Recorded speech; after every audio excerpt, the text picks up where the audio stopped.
Hello,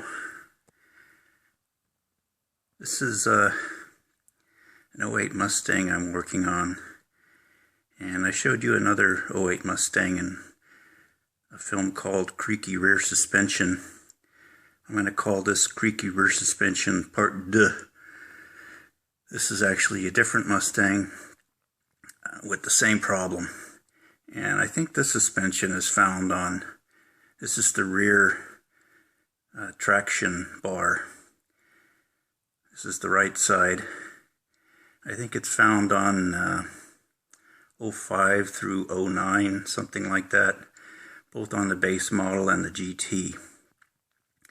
And what happens with this bar is it walks across the bushing until it rubs on the mounting bracket, and it rubs right back here, and I showed you that the first time. This is all shiny here and it's all worn down.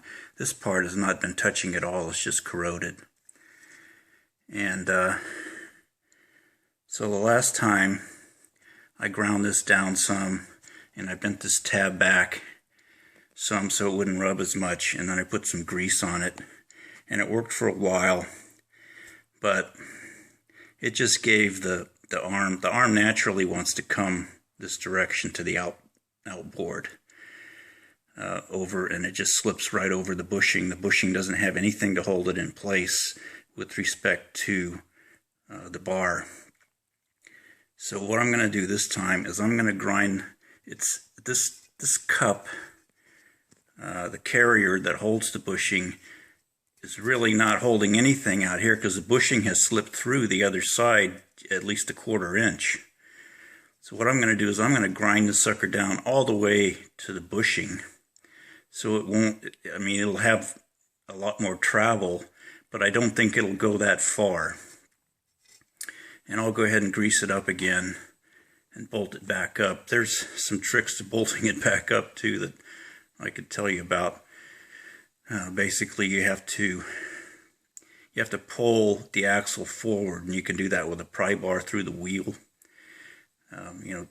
Put a block under the front tire, put the car in neutral, or have somehow you've got to push the axle forward, and I use the wheel to do that, typically the back wheel. And then you slip that bolt through and torque it up again. So that's what I'm going to do, and I'll let you know if that works out.